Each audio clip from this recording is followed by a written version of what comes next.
Today is the 10th death anniversary of a tigress who's indelible in my consciousness, the Jhorjhora female.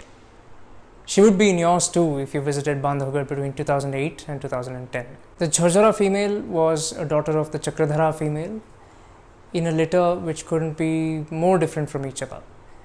So she had the Chorbehra female and the Mahaman female for sisters. The Chorbehra female, of course, was the prettiest tigress I've ever seen anywhere, and the Mahaman female was extraordinarily shy. The Jhorjhora female was neither as pretty as the Chorbehra female nor as elusive and shy as the Mahaman female. What she was very, very serious looking. I mean, it was like she wasn't the steed of Goddess Durga, but Goddess Durga herself in a different avatar. And because of her seriousness, I started referring to her as Aunt Jhorjhora and later on as just Auntie. Auntie had her first litter in around 2005, and one of the female cubs of that litter was seen very frequently in the summer of 2007. She in fact was the first ever tiger I saw in Bandhavgarh in the May of that year. But I didn't get to see her until 2008 when she had her second litter of cubs. In the April of that year when I visited Bandhavgarh, they were about 4 to 5 months old, very young. And I still remember her bringing the cubs to the waterhole very late in the evening. One day, those were the days when you could actually enter from Tala and exit from what is Magdhi these days through the Gohdi gate. And so I remember waiting for them until the last minute possible and getting a final glimpse of them coming to water and then exiting straight out through the Gohdi gate and taking the long drive back on the main road to Tala.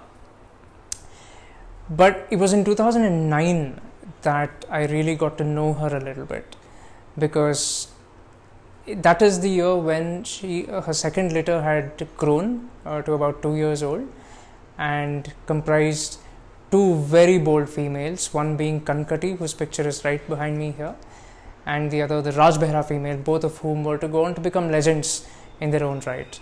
Of course, their stories will probably come up in future videos. But that was the year when everybody just wanted to head straight to the Rajbehra Dam, which is the place where they used to be found most often, the Jhorjhora female and the cubs, to beat the heat in the cool waters of the Rajbehra Dam. Fast forward to 2010 and she had her third litter of cubs, and again they were about 4 or 5 months old in May of that year. One of the most coveted sights was, of course, to get a sight of her with her cubs in either the Jhorjhora Dam or the Rajbehra Dam, which were two of the places where they used to be found. So on the 14th of May, I remember it was when I got fortunate with this coveted sight, when the great Mr. Nanak Chand Dhingra, the great photographer, informed us when we were in actually Siddh Baba on the Jamunia road that the Jhorjhora female and the cubs were actually out in the Jhorjhora Dam. So we reached there and all three cubs were there with the female, and what followed was an extravaganza of tiger behavior, viewing and photography.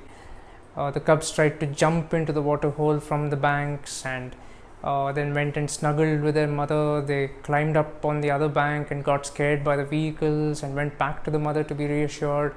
There were many heartrending moments where they showed affection to each other, and the mother actually licked the cubs in reassurance, actually teaching them not to fear vehicles perhaps, and generally having an absolute gala time in the searing summer heat. So the next day, the Jhorjhora female was being sought after again in the whole Nilgai Marg, Jhorjhora and Rajbehra area, when Harshad Barve, the photographer, who also happened to be present and in her pursuit, informed me that she was actually headed for the Jhorjhora Dam, and we went and parked ourselves there. So very soon, in about less than 10 minutes, she appeared, and within 30 seconds from the first moment of appearance, she had entered the water hole and taken a beautiful royal seat in the water. And unfortunately, the Jhorjhora Dam is not open to tourists anymore, but if you've been to Bandhavgarh during the times when it was open, you would be able to relate to how the water looks there. It's very brown and looks almost opaque because of its consistency and because of the conditions there.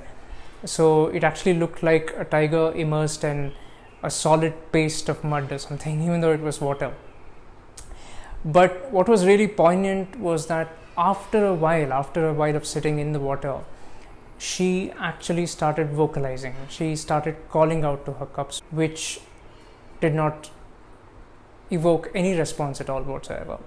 So initially we thought perhaps it's just a matter of time and the cubs will catch up, they must be nearby, which is perhaps why she's calling out to them. Of course, we can never be sure if she were actually communicating with them, asking them to stay put where they were, or asking them to come over.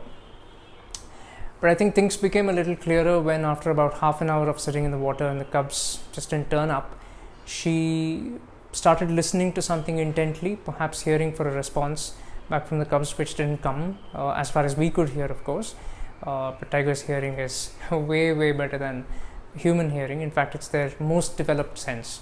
So she must have heard something that we couldn't, or maybe she didn't. In any case, she decided to get up from the waterhole and go away in pursuit of them, perhaps. The next 2 days she wasn't really seen by any tourists in the park, as far as I can remember. And on the 18th, it was time for me to depart Bandhavgarh for that summer. It was the end of my trip, and so I got on the train. I used to travel to and from Bandhavgarh by train those days, a 36-hour journey between Bengaluru and Katni, and then another 3-hour cab ride to Bandhavgarh. So I was in the train the whole of the 18th, and on the 19th, when I was 3/4 of my way to Bengaluru, I got a call from my guide Mukesh Burman, informing me of the devastating news that Aunt Jhorjhara was no more. So here I was, not even having completed my journey back from Bandhavgarh after having had such an absolutely fabulous time with her and the cubs, and the future looking so bright, just 5-month-old cubs, and Aunt Jhorjhara being, of course, very successful in raising cubs to adulthood. It was a complete shock. What just happened? I mean, she wasn't old, she wasn't weak, she wasn't injured or anything of that sort, and here I hear that she's dead. It was rather unbelievable. It was like something very concretely present in one's life suddenly disappearing. Over the subsequent few days, after the post-mortem especially, it became evident that she died of internal hemorrhage resulting from being hit by a blunt object. And in the investigations that followed, it was unveiled that a senior forest official had actually ventured into the park at night, apparently, allegedly with guests, perhaps to take them on a night safari. And of course, nobody is sure what happened, but it seems that they came in contact with the tigress. Somehow, maybe the tigress charged the vehicle because she was perturbed by its presence at night, or maybe the vehicle was speeding and Auntie couldn't move out of the way quickly enough. We can never be sure. But there seems to have occurred some sort of contact, forceful contact between a metal object and Auntie, and unfortunately the next day she was found struggling to survive. She was sitting in the same waterhole in a very bad state, emaciated, unable to move very freely, and sooner than later she succumbed to her injuries. Not sure if the perpetrators of this alleged incident were ever brought to justice. Of course, assuming that this is how Aunt Jhorjhara died, I'm afraid we may never know the truth. And that is the tragic tale of the Jhorjhara female. Thank you very much for watching. I'll be back soon again with another video. Until then, goodbye.